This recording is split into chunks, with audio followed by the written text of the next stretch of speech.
സുപരിചിതമായ ഒരു ടെലിവിഷൻ ഷോയുടെ സ്പൂഫുമായി എത്തുകയാണ് ടീം ഫൺ സ്റ്റാർസ്.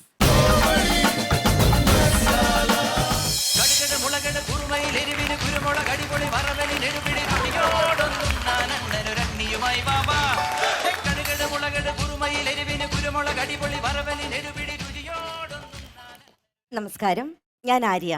ഞാൻ ഇന്ന് നിങ്ങൾക്ക് മുന്നിൽ ഒരു പുതിയ ഡിഷുമായാണ് എത്തിയിരിക്കുന്നത്. ഈ ഡിഷിന്റെ പേരാണ് ക്ലാച്ചി ബ്ലുസ്കോ സുക്ലോ. ഒന്നും കൂടെ പറയാം, ക്ലാച്ചി ബ്ലുസ്കോ സുക്ലോ. ഈ ഡിഷ് നിങ്ങൾ എഴുതിയെടുക്കാനായിട്ട് തയ്യാറായിക്കോളൂ. ഈ ഡിഷ് നിങ്ങൾ വീട്ടിൽ തന്നെ പരീക്ഷിക്കണം. അതുമാത്രമല്ല, എന്നെ പ്രോത്സാഹിപ്പിക്കുകയും വേണം. ആദ്യമായിട്ട് നമുക്കൊരു പാത്രം എടുക്കാം. അതിലേക്ക് കുറച്ച് അരിയിടാം. അതിനുശേഷം കുറച്ച് വെള്ളം നമുക്ക് ഇതിന്റെ മുകളിലായിട്ട് തളിച്ചു കൊടുക്കാം. ഇതിനുശേഷം ഒരു മാവിലെടുത്ത് കുത്തനെ നിർത്താം. എന്തോന്നടേ അവിടെ ചേട്ടാ, ഞാൻ അരി ഫ്രൈ ഉണ്ടാക്കുക. ഞാൻ കരുതി നിന്റെ അപ്പൂപ്പന് വെളിയിടുകയാണ്. അങ്ങനെ എന്നെ കളിയാക്കിയെന്ന് വേണ്ട. ഞാനേ ഈ പഞ്ചായത്തിലെ ഏറ്റവും നല്ല പാചക റാണിക്കുള്ള അവാർഡ് നേടിയ ആദ്യത്തെ വനിതയാ. സമ്മതിച്ചേ. ഓ, ഇതെങ്കിലും സമ്മതിച്ചല്ല. ഈ പഞ്ചായത്തിലെ ഏറ്റവും വലിയ വാചക റാണി നീ ആണെന്ന് സമ്മതിച്ചു. അയ്യോ, ഇംഗ്ലീഷ് പണ്ഡിതേ, സസ്പെൻഡ് അല്ല ഹസ്ബൻഡ്. നിങ്ങൾ അതിന്റെ അകത്ത് കയറി വാചകം അടിക്കാതെ ഇങ്ങോട്ട് ഇറങ്ങി വരുന്നുണ്ടോ? ഏത് നേരം ബാത്റൂമിനകത്ത്.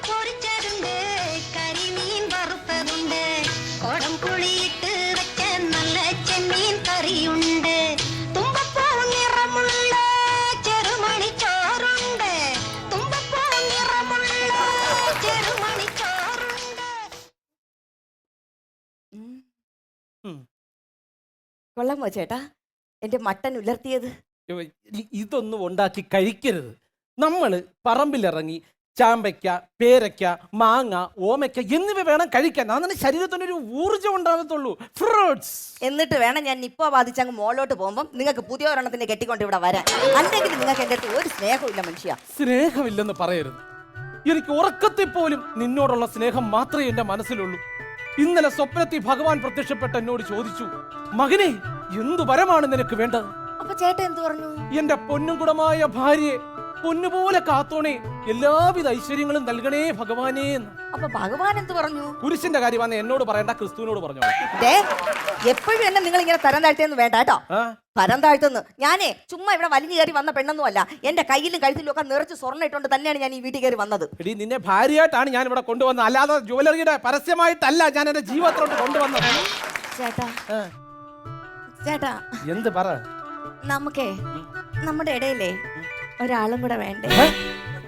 നമ്മുടെ ഇടയിൽ ഒരുത്തനെ കൂടെ പിടിച്ചു നിർത്തിയിട്ട് ഈ സമൂഹത്തിനെ കൊണ്ട് ആവശ്യമില്ലാത്തൊക്കെ പറയിപ്പിക്കൂടെ? അതല്ല ചേട്ടാ. ഇല്ലേ?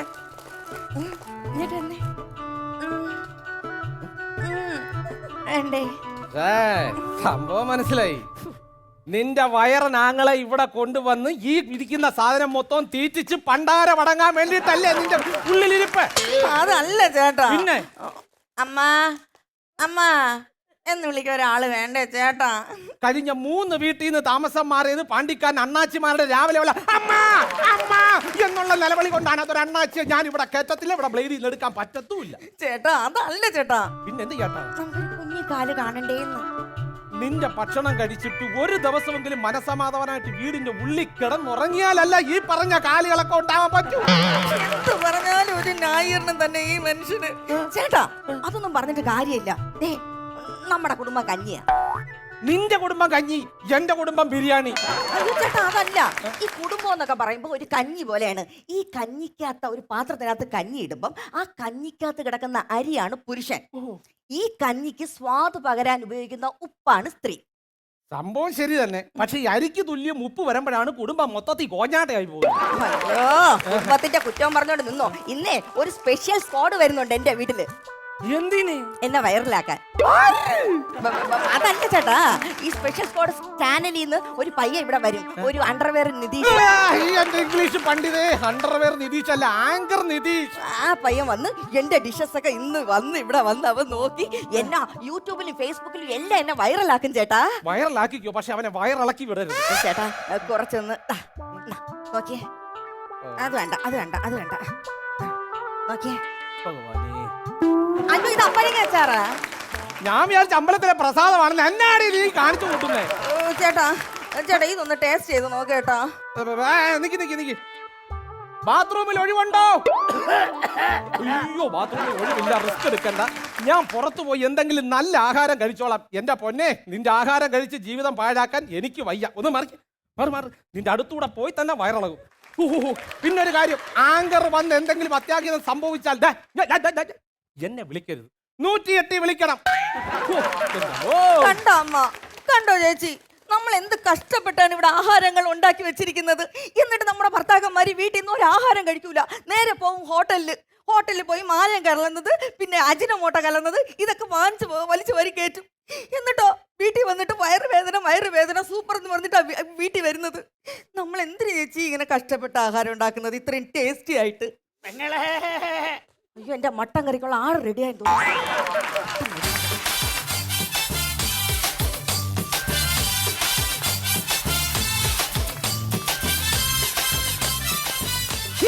36 കിലോമീറ്റർ ഞാൻ കഷ്ടപ്പെട്ട് യാത്ര ചെയ്ത് ഇവിടെ വരണമെങ്കിൽ അതിനൊരു കാരണം കാണും. 36 കിലോമീറ്റർ കഷ്ടപ്പെട്ട് ഇവിടെ വന്നത് ഒരു ഹൂ വെക്കാൻ തന്നെ. ആ ഹൂ ഇഷ്ടപ്പെട്ടില്ലെങ്കിൽ വേറൊരു ഹൂ വെക്കാം. കുഞ്ഞൂട്ടത്തി, പല പ്രാവശ്യം പറഞ്ഞിട്ടുണ്ട് എന്നെ കുഞ്ഞൂട്ടത്തി എന്ന് വിളിക്കരുതെന്ന്. ആ, എനിക്കിത് കിട്ടണം. കേട്ടാണോ പ്രാമേണ, അറിയാമോ, കൊച്ചുനാളിലെ എവക്ക് ഒരു 8 വയസ്സുള്ള സമയം 2 കാലും ഒടിഞ്ഞ് വീട്ടിൽ ഇരിക്കണം. എന്റെ അടുത്ത് പറഞ്ഞു, അണ്ണാ പേരയ്ക്ക പറിച്ച അണ്ണാന്ന് പറഞ്ഞു. ഞാൻ എവിടെ എടുത്ത് തോളി വെച്ച് മരപ്പട്ടി പേരമരത്തി വലിഞ്ഞു കയറും കണക്ക് വലിഞ്ഞു കയറി പേരയ്ക്ക പറിച്ചു കൊടുത്ത്. അത് നിനക്ക് ഓർമ്മയുണ്ടാ? എടി നോക്ക്, ഈ നെഞ്ചി കിടന്നാണ് നീ കളിച്ചു വളർന്നത്. എവിടെ നോക്കട്ടെ, കാണിച്ചു തരാം. ഈ നെഞ്ചത്ത് കിടന്ന് കളിക്കാൻ ഈ നെഞ്ച് ചന്ദ്രശേഖർ നായർ സ്റ്റേഡിയം ഉണ്ട്. കൊള്ളാം കേട്ടാ. എടി ഞാൻ മുഖം കാണിക്കാൻ വന്നേണ്. മുഖം കാണിക്കാൻ ഞാൻ തോന്നുന്നു രാജകുടുംബത്തിൽ അങ്കു. അതല്ല, ഇവിടെ കാലാരി വരുന്നില്ലേ, അതിന് മുഖം കാണിക്കാൻ വന്നേണ്. ഓ, നിങ്ങളെ മുഖം ഒന്നും ഇങ്ങോട്ട് എടുക്കൂല. പിന്നെ നിന്നെ കുറിച്ച് വീട്ടിൽ എപ്പോഴും ചർച്ചയാണ്. അപ്പൊ അവിടെ ന്യൂസ് ചാനൽ തുടങ്ങിയാട്ടെ. അതല്ലെന്ന്, നിന്റെ നാത്തു എന്റെ ഭാര്യയെ എപ്പോഴും പറയും നാത്തൂന്റെ അലുവാത്തോരായി.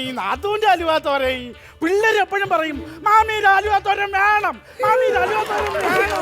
എന്റെ നാത്തു സുഖമായിട്ടിരിക്കണേട്ടാ. ഭയങ്കര സുഖം. എന്റെ പിള്ളേരൊക്കെ സുഖമായിട്ടിരിക്കണേട്ടാ.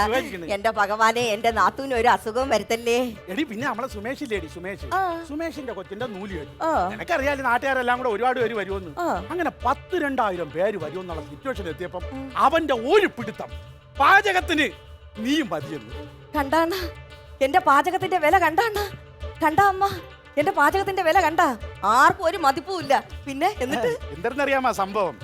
ഈ 2000 പേര് വന്ന ഒരു സാധാരണക്കാരനാണെങ്കിൽ കൊത്തപ്പണിക്ക് പോകണമെങ്കിൽ കുടുംബം കടവഴുതി തള്ളേണ്ടി വരൂലേ? എവള് പാചകം ചെയ്ത 10 പേര് പോയിട്ട് ഒരു പട്ടി പോലും കഴിക്കില്ല. അതുകൊണ്ടാണ്. അനാവശ്യം പറയരുത് ചേട്ടാ. ഒരു കാര്യം ചെയ്യ്. അതല്ല, വേറൊരു കാര്യമുണ്ട്. എന്താ? എന്റെ ഒരു അന്ത്യാഭിലാഷം നീ സാധിച്ചു തരണം. എന്താ കേട്ടോ? അതെ, ഞാൻ മരിക്കുമ്പോ എന്നെ അടക്കം ചെയ്യുമ്പം അതിന്റെ കൂടെ എന്റെ മാരേജ് സർട്ടിഫിക്കറ്റും കൂടെ നീ വെക്കണം. അയ്യോ, അതെന്തിനാ? മരിച്ച അവിടെ ചെല്ലുമ്പോ നരകമാണ് വിധിക്കണമെങ്കിലേ സർട്ടിഫിക്കറ്റ് എടുത്ത് കാണിക്കാൽ ഇത്രയും നാള് നരകത്തിലായിരുന്നു, ശിക്ഷ ഇളവിയത് തരണം. എന്റെ ഭഗവാനെ, എന്റെ ചേട്ടാ അങ്ങോട്ട് പോണതിന് മുമ്പ് എന്റെ ആഹാരം കഴിക്കാനുള്ള ഒരു ഭാഗ്യം കൊടുക്കണേ ചേട്ടാ. ഇത് കുറച്ചൊന്ന് കഴിച്ചു നോക്ക് കേട്ടാ. എടി മക്കളെ, നിന്റെ ആഹാരം കഴിച്ചാൽ ഞാൻ ഇപ്പൊ തന്നെ അങ്ങോട്ട് പോകും ചേട്ടാ. കുറച്ചൊന്ന് കഴിക്കേട്ടാ പ്ലീസ് ചേട്ടാ. നമ്മളൊരു ചോരയല്ലേ ചേട്ടാ? അങ്ങനെ ചോര തെറിപ്പിക്കാൻ എനിക്ക് വയ്യ, അതുകൊണ്ടാണ്. വേണ്ട ചേട്ടാ, നമ്മളൊരു കുടുംബത്തിലുള്ളവരല്ലേ ചേട്ടാ? ഇത് കഴിച്ചുള്ള ബന്ധം ഉറപ്പിക്കലൊന്നും വേണ്ട, അതുകൊണ്ടാണ്. ചേട്ടാ, ഞാനല്ലേ എന്നെ കൊച്ചിലെ എടുത്ത് നെഞ്ചത്ത് വെച്ച് നടന്നല്ലേ ചേട്ടാ? സെന്റിമെന്റ്സ് കയറി പിടിച്ചു ഇങ്ങനെ നില്ല്. ഒഴിവുണ്ടാ? അച്ഛൻ വെളിയിലാണെന്ന് തോന്നുന്നു, ഇട്ടേരാ. നന്നായിരിക്കണം. കൂടുതൽ പറയാനുള്ള ആവതി ഇനി കിട്ടുമെന്ന് തോന്നണില്ല. തിരിച്ചു വന്നിട്ട് നമുക്ക് നോക്കാം കേട്ടാ. അയ്യോ, അല്ലെങ്കിൽ എല്ലാവർക്കും ഇങ്ങനെ തന്നെ. ഭഗവാനേ, എക്സ്ക്യൂസ് മീ.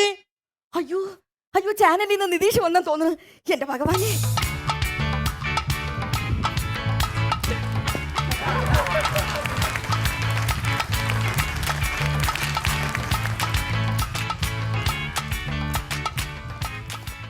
നമസ്കാരം, ബോണ്ട മീഡിയയിലേക്ക് സ്വാഗതം. വീട്ടിലെ കറി വേണമെങ്കിൽ തിന്നെ എന്ന പരിപാടിയിലേക്ക് നിങ്ങൾക്ക് ഏവർക്കും ഒരിക്കൽ കൂടി സ്വാഗതം ചെയ്യുന്നു. നമസ്കാരം ചേച്ചി. ഇന്ന് നമ്മൾ ആര്യ ചേച്ചിയുടെ വീട്ടിലാണ് വന്നിരിക്കുന്നത്. ആര്യ ചേച്ചി നമസ്കാരം. നമസ്കാരം. എന്തൊക്കെയുണ്ട് വിശേഷങ്ങൾ? സുഖം. ഈ വീട്ടിലാരൊക്കെയുണ്ട്? വീട്ടിൽ ഞാനും എന്റെ ചേട്ടനും എന്റെ അമ്മാവനും. അപ്പൊ ഇവരെല്ലാരും നല്ല ഭക്ഷണം കഴിച്ചാണ് ജീവിക്കുന്നത്. നല്ല സുഹൃതം ചെയ്ത ആൾക്കാരാണ്. അതെ, അതെ. ചേട്ടന് അമ്മായി അച്ഛനല്ലേ? അതെ. ആ ചേട്ടനും. അതെ. ഓക്കെ. പിന്നെ ചേച്ചി നാട്ടിൽ നല്ല പാചക റാണി എന്നാണ് എല്ലാരും പറയുന്നത്. ശരിയാണോ? തീർച്ചയായിട്ടും. ഓക്കെ. അപ്പൊ ഇന്ന് എന്ത് ഡിഷാണ് നമുക്ക് ഉണ്ടാക്കാൻ പോകുന്നത്? ഞാൻ ഇന്ന് ഉണ്ടാക്കാൻ പോകുന്ന ഒരു പുതിയ ഡിഷാണ്. ഇതിന്റെ പേരാണ് ക്ലാച്ചി ബ്ലുസ്കോ സുക്ലോ. കാച്ചില്? ക്ലാച്ചി ബ്ലുസ്കോ സുക്ലോ. അപ്പൊ ഇതിന് വെള്ളം വേണ്ടി വരുമല്ലേ? ഇപ്പൊ തന്നെ ഓൾറെഡി വെള്ളം അതിൽ തെറിച്ച്. അപ്പൊ ഇനി കുറച്ച് മതിയില്ല. അപ്പൊ നമുക്ക് ഈ ഡിഷിലേക്ക് തുടങ്ങാം. എങ്ങനെയാണ് ഇത് ഉണ്ടാക്കുന്നത്? പറഞ്ഞു തരാം. ആദ്യമായി 3 കല്ലെടുത്ത് ഇങ്ങനെ വെക്കുക. പൊങ്കാലിടാൻ പോണം? അല്ല, ഞാൻ തനിനാടൻ സ്റ്റൈലാണ്. ഓ, തനിനാടൻ ശൈലിയിലാണ് ചേച്ചി ഇത് ഈ ഡിഷ് ഉണ്ടാക്കുന്നത്. ക്യാപ്ചർ ചെയ്തോളാം, തനിനാടൻ ശൈലിയിൽ. ഓക്കെ. എന്നിട്ട് 3 കല്ലെടുത്ത് നമുക്ക് ഇങ്ങനെ വെച്ചിട്ട് ഇതിന്റെ മുകളിലേക്ക് ഒരു പാത്രം എടുത്ത് വെക്കുക. ചേച്ചി 3 കല്ലെടുത്ത് വെച്ചു, അതിന്റെ മുകളിൽ പാത്രം എടുത്ത് വെച്ചിരിക്കുകയാണ്. ഇതിനുശേഷം നമുക്ക് മൂട്ടി തീ പിടിപ്പിക്കുക. അപ്പോഴേ 3 കല്ലെടുത്ത് വെച്ചു, അതിനുശേഷം പാത്രം എടുത്ത് വെച്ചു, അതിനുശേഷം മൂട്ടിൽ തീ പിടിച്ചു. മൂട്ടിൽ തീ പിടിച്ചാലുള്ള അവസ്ഥ എന്ന് പറയുന്നത് രാവണന് ഹനുമാൻ മൂട്ടിൽ തീ പിടിച്ച് ലങ്കയാകെ ചുട്ടരിച്ച് ഹനുമാൻ ഇങ്ങനെ പരക്കം പാകുകയാണ് രാവണന്റെ മുന്നിലേക്ക്. അയ്യോ, രാവിലത്തെ ലങ്കാദഹനം ചെയ്യുന്ന ഞാനാണ് മീഡിയയില്. അപ്പൊ അതിന്റെ ഈ ഫ്ലോ അങ്ങ് കയറി വന്നു ഒരു ഫ്ലോയിലെ. സോറി ചേച്ചി. അപ്പം അവിടെ കട്ടെ കയറിക്കോ ചേച്ചി. ഇനി അടുത്ത് എന്താണ് ചെയ്യുന്നത്? അതിനുശേഷം നമ്മളിങ്ങനെ ഈ ചിക്കൻ എടുക്കുക. ചിക്കനിൽ നമ്മൾ ഈ മസാലകളൊക്കെ ഒന്ന് നേരെ ഒന്ന് യോജിപ്പിക്കുക. യോജിപ്പിക്കുക എന്ന് വെച്ച് കഴിഞ്ഞാൽ? യോജിപ്പിക്കുക എന്ന് പറഞ്ഞാൽ ഈ കാങ്ക്രീറ്റ് ഒക്കെ കുഴയ്ക്കുമ്പോൾ ഇങ്ങനെ കൊഴന്ന് പറഞ്ഞ കൊണ്ട് കുഴയ്ക്കും. കാങ്ക്രീറ്റ് ഇത് മനസ്സിലാക്കണം. നല്ല രീതിയിൽ അരപ്പൊക്കെ ഒട്ടുന്ന രീതിയിൽ യോജിപ്പിച്ച് വെക്കുക എന്നാണ് ചേച്ചി ഉദ്ദേശിച്ചത്. ഓക്കെ. അങ്ങനെ ഈ മസാലകളൊക്കെ കോഴിയിൽ ഇങ്ങനെ തേച്ച് പിടിപ്പിച്ചിട്ട് നമ്മളിങ്ങനെ കോഴിയെ നോക്കി നിൽക്കും. ഓൾറെഡി എനിക്ക് നാട്ടിൽ നല്ല ചീത്തപ്പേരാണ്. ചേച്ചി അങ്ങോട്ടങ്ങോട്ട് മാറിയ തിരിഞ്ഞ് നോക്കിയാൽ നല്ല രസമായിരിക്കും. അപ്പൊ നമുക്ക് വീണ്ടും കിടക്കാം. അപ്പൊ മസാലകളൊക്കെ കോഴിയിൽ ഇങ്ങനെ പിടിച്ചിട്ടുണ്ട്. ഇനി നമ്മൾ അടുത്തതായിട്ട് ചെയ്യേണ്ടത് ഊതി കൊടുക്കുക. ഊതി കൊടുക്കണം. ഈ മറ്റേ നല്ല രീതിയിൽ ഊതി കൊടുക്കണം. എന്നാലേ അത് വേവത്തുള്ളൂ, തിളക്കത്തുള്ളൂ. നീ അങ്ങോട്ട് ഊതാതെ.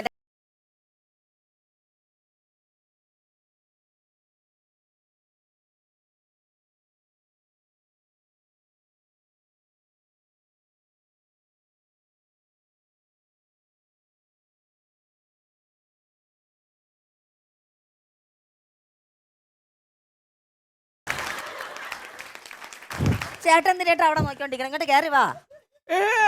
ഏതോ ഒരു അന്യപുരുഷൻ ഒരു അന്യ സ്ത്രീയെ കെട്ടിപ്പിടിച്ച് ഉമ്മ വെക്കുന്നു. അപ്പൊ ഈ അന്യപുരുഷൻ അത് കണ്ടില്ല, അത്രേ ഉള്ളൂ. ഞാൻ ഈ വീട്ടിലെ കറി വേണമെങ്കിൽ തിന്ന്. എന്റെ വീട്ടിലെ കറി വേണമെങ്കിൽ തിന്നാൻ പറയാൻ നീ ആരാടാ? പോർക്കിനുണ്ടായവനെ? അതല്ല, ഞാൻ ഈ വീടുകളിലൊക്കെ കയറി ഇറങ്ങി ചേച്ചിമാരെ കൊണ്ട് ആഹാരം വെപ്പിച്ചിട്ട് അത് കഴിക്കാൻ വരുന്ന നിതീഷ് ചാനല്ലേ? തെണ്ടി തിന്നി, അത് മതി. ചേച്ചി നല്ല മണം വരുന്നുണ്ട് കേട്ടോ. വരുന്ന വഴി 2 കുപ്പി കള്ള് ഏറ്റിയച്ചാ വരുന്നത്. അതിന്റെയാ? അതെന്റെ പോയി. ഈ സാധനം ഡിഷ് നല്ല റെഡിയായി മണം വരുന്നു എന്നാ പറയുന്നത്. ടേസ്റ്റ്. ചേച്ചി ഇനി ലാസ്റ്റിൽ എന്ത് ഇൻഗ്രീഡിയൻസ് ആണ് ഇതിൽ ചേർക്കാനുള്ളത്? നമുക്കിനി ചേർക്കേണ്ടത് മഞ്ഞപ്പൊടിയും പാലുമാണ്. മഞ്ഞപ്പൊടിയും പാലും ചേർത്ത് നിങ്ങൾ എന്തൊരു പായസം ഉണ്ടാക്കണം? പക്ഷേ മഞ്ഞപ്പൊടി വീട്ടിലില്ലടാ. ഞാൻ അപ്പുറത്തെ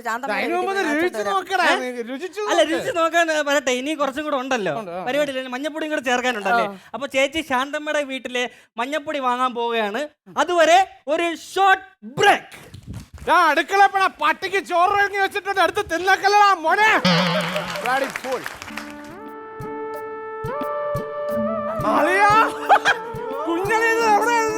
ഒന്നും പറയണ്ടളിയാ. വന്ന ഉടനെ അലിയന്റെ ഭാര്യ എന്റെ പെങ്ങളൊരു സാധനം തന്നു, കഴിച്ചു, അപ്പുറത്തേക്ക് പോയി. എന്നിട്ട് പെട്ടെന്ന് പോന്നെ. അച്ഛൻ വെളിയിൽ നിന്ന് ഭയങ്കര ബഹളം. അയ്യോ, എന്റെ അളിയ ജീവനോടുണ്ടല്ലോ. അയ്യോ, അങ്ങനെയൊന്നും അമ്മയ്ക്ക് പിടിക്കല്ലേ അളിയ. അതിനുള്ള ആവതൊന്നും ഇല്ല. ജോലിയൊക്കെ ഏത് ജോലി അളിയാ? കറവയൊക്കെ വറ്റി അളിയ. അയ്യോ, പിന്നെ ഇപ്പൊ എന്ത് ചെയ്യുന്നത്? അങ്ങനെ ഇരിക്കുമ്പോ വിരലൊന്ന് തരിക്കുമ്പോ ഒരു മിൽമാപ്പാല് വാങ്ങി ഒരു കിഴുത്തിടും, 2 പിടുത്ത അത്ര. പിന്നെ ഇങ്ങനെയൊക്കെ ആണെങ്കിൽ എനിക്ക് സമയം പോളിയാ. ഞാൻ എന്ന് പറയുന്ന നാട്ടിലെ ഒരു സാമൂഹ്യ പ്രവർത്തകനാണ്. മനസ്സിലായ? നമ്മുടെ നാട്ടിൽ ധാരാളം പ്രശ്നങ്ങളല്ലേ അളിയാ? വീടാന്തരം പ്രശ്നങ്ങളാണ്. ഞാനിത് വീടാന്തരം കയറി ഇറങ്ങി അങ്ങ് പരിഹരിക്കും. എന്നാലും ഇപ്പോഴും പ്രശ്നമാണ് അളിയാ. അളിയന്റെ വീടാന്തരമുള്ള കേറ്റം നിർത്താമെങ്കിൽ നാട്ടിലെ പകുതി പ്രശ്നവും പരിഹരിക്കപ്പെടും. അളിയൻ ഇങ്ങനെ ഇവിടെ ഇരുന്നോ? അളിയ ഒരു കുടുംബമാകുമ്പോ നമ്മൾ എപ്പോഴും ശ്രദ്ധാലുവായിരിക്കണം. ആരൊക്കെ വരുന്നു പോകുന്നു എന്ന് നമ്മൾ ശ്രദ്ധിക്കണം. അളിയ ശ്രദ്ധിക്കാറുണ്ടോ? ശ്രദ്ധയുണ്ടളിയാ, ഞാൻ ദാ ഇങ്ങനെ നോക്കിയിരിക്കും. ഇങ്ങനെ നോക്കിയിരിക്കുമെങ്കിൽ അളിയന് ATM-ന്റെ സെക്യൂരിറ്റി ആയിട്ട് ജോലി കിട്ടും. ആ സെക്യൂരിറ്റിക്കും ഇത് തന്നെ പണി. ഇങ്ങനെ നോക്കിയിരിപ്പേ ഉള്ളൂ. ആര് വരുന്നു പോകുന്നു എന്ന് ശ്രദ്ധിക്കാറില്ല, അത്ര തന്നെ. പിന്നെ അളിയൻ ഇടയ്ക്കിടയ്ക്ക് എന്റെ സഹോദരിക്കിട്ട് പറയുന്ന കാര്യം ഞാൻ കേൾക്കുന്നുണ്ട്. മനസ്സിലായില്ലേ? ഞാൻ അറിയുന്നുണ്ട്.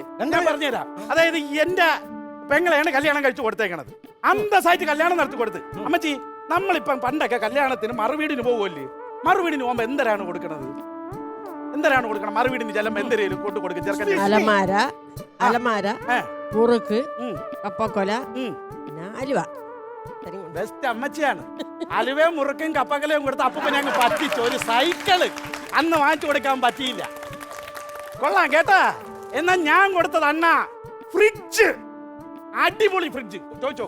ഫ്രിഡ്ജ് അളിയ, സത്യം ഫ്രിഡ്ജാണ് കൊണ്ട് തന്നത്. നല്ല ഫ്രിഡ്ജ്. 2 എണ്ണം അടിക്കാമെന്ന് പറഞ്ഞ് ഒരു കുപ്പി വെള്ളം ഫ്രിഡ്ജിൽ വെച്ചിട്ട് 2 ദിവസം കാത്തിരുന്നു. തണുത്തില്ല. നോക്കിയപ്പോ എന്താ, ഫ്രിഡ്ജിന് വയറില്ല. ഫ്രിഡ്ജിന്റെ കവറിനകത്ത് ഇരുമ്പലമാര കയറ്റി വെച്ച് കൊണ്ടുവന്ന് തന്ന് എന്നെ പറ്റിച്ചു ഈ കള്ള വവ്വാലിനുണ്ടായവൻ. അളിയ അളിയ അത് പറയല്ലേ, അത് പറയല്ലേ.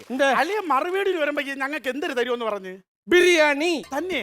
ഞാനും എന്റെ പെണ്ണും പിള്ളം ബിരിയാണി കഴിക്കാൻ വേണ്ടി ഉച്ചയ്ക്ക് സദ്യ ഉണ്ണാതെ അവന്റെ വീട്ടിൽ വലിഞ്ഞ് ചെന്നപ്പോ ഉപ്പുവാവ് കോവുന്നത് സഹിക്കാൻ പറ്റുമോ? വയറില്ലാത്ത ഫ്രിഡ്ജ് കൊണ്ടുവന്നവന് ഇനി ഞാൻ 5 സ്റ്റാർ ഡിഷ് ഉണ്ടാക്കി കൊടുക്കാം. എന്നാലും അളിയും ഫ്രിഡ്ജിനെ കുറിച്ച് പറഞ്ഞ് ശരിയായില്ല അളിയ. അളിയ, നാളെ ആഹാരത്തിന് വേണ്ടി എന്റെ അടുത്ത് എന്റെ മനസ്സിന് വേദന. അയ്യോ, എന്തൊരു സ്നേഹമുള്ള അളിയനും എപ്പോഴും ഇങ്ങനെ. നല്ല കുടുംബമാണ് കേട്ടോ ഇവർ തമ്മിൽ നല്ല സഹകരണ മനോഭാവമുള്ള ഒരു ആൾക്കാരാണ്.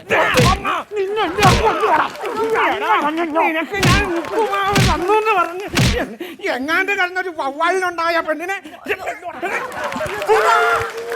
ചേട്ടാ, എന്താ ഇത്? എടാ, കടിച്ചിട്ട് ഞാൻ തിരുവനന്തപുരത്തെത്തി.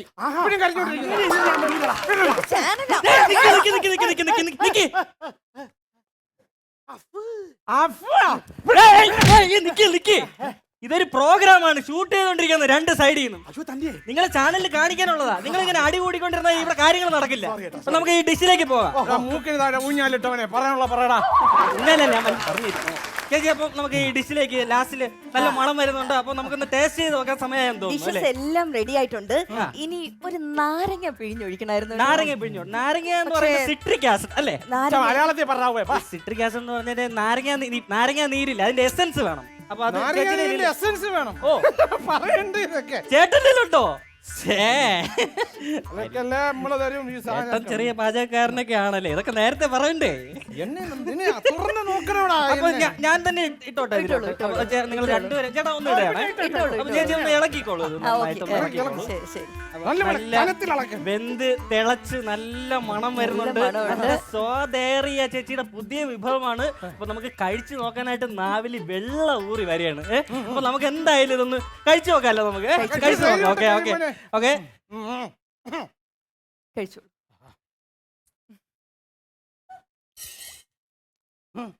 സൂപ്പർ കൊടുകൈ. ഞാൻ ഇന്നേ വരെ ഒരുപാട് സ്ഥലത്ത് പോയിട്ടുണ്ട്. ഇന്നേ വരെ ഇങ്ങനെ ഒരു ഭക്ഷണം കഴിച്ചിട്ടില്ല. അടിപൊളി ചേച്ചി, നന്നായിട്ടുണ്ടായിരുന്നു. അടിപൊളി. പിന്നെ ലാസ്റ്റിൽ ചേർത്ത എസൻസ് ഇല്ലേ, നാരങ്ങ നീരിന്റെ എസൻസ്, അത് വളരെ നന്നായിട്ടുണ്ടായിരുന്നു. അത് എവിടെ നിന്നാണ് ചേട്ടൻ കൊണ്ടുവന്നത്? കൊണ്ടുവന്നെന്ന് പറഞ്ഞാൽ എന്റെ കയ്യിലുണ്ടായിരുന്നു. അതൊന്ന് പറഞ്ഞു തരാമോ എന്താണെന്ന്? നിമ്മ സോപ്പോടി നിം, അതിലല്ലേ 100 ചെറുനാരങ്ങയുടെ ശക്തി ഒളിച്ചിരിക്കുന്നത്.